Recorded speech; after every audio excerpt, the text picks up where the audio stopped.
ये सिर्फ कहानी नहीं, सच्ची घटना है जो सेंट पीटर्स हाई स्कूल में हमेशा के लिए रह गई। अगर तुम्हें भूतों से डर नहीं लगता तो सुनते रहो, लेकिन अकेले मत सुनना। शहर के बीचों बीच था सेंट पीटर्स हाई स्कूल, देखने में आम, लेकिन एक खौफनाक राज के साथ रूम 13। किसी को नहीं पता 20 साल पहले उस कमरे में क्या हुआ। कोई कहता था एक लड़की वहां मर गई, कोई फुसफुसाता था वो जिंदा है लेकिन इंसान नहीं। स्कूल ने कमरा हमेशा के लिए बंद कर दिया, फिर भी रात में अंदर से हंसी और रोने की आवाजें आती थी। 4 दोस्त, रिया, कबीर, अंश और नेहा, हॉरर एडवेंचर्स के शौकीन थे। उन्होंने स्कूल के आखिरी दिन इस राज से पर्दा उठाने का सोचा। आधी रात को जब स्कूल सूना था, वो चुपके से अंदर घुसे।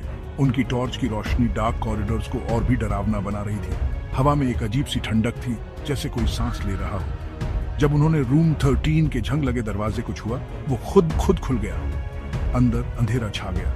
अचानक नेहा ने धीमी आवाज सुनी, मुझे बचाओ। उसकी टॉर्च बंद हो गई। कबीर ने कमरे में रोशनी करने की कोशिश की, लेकिन उसकी बैटरी भी खत्म हो गई। रिया ने दीवार पर हाथ फेरा और लाइट जला दी। जो उन्होंने देखा उससे उनकी चीख निकल गई।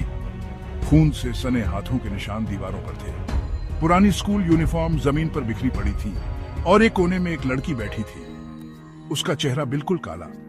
वो धीरे धीरे उठी और उनकी तरफ बढ़ने लगी। दरवाजा जोर से बंद हो गया।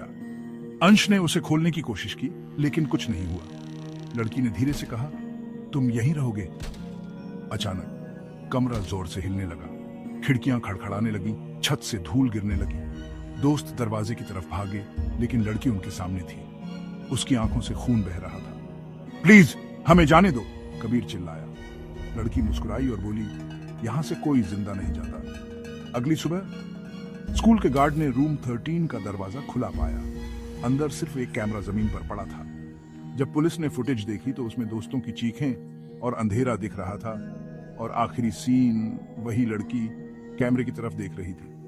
रिया, कबीर, अंश और नेहा कभी नहीं मिले। स्कूल में उनका कोई रिकॉर्ड नहीं था, जैसे वो कभी थे ही नहीं। अगर तुम्हें लगता है कि ये सिर्फ एक कहानी है, अगली बार अपने स्कूल के किसी बंद कमरे में झांक कर देखना, शायद कोई तुम्हें भी बुला रहा हो।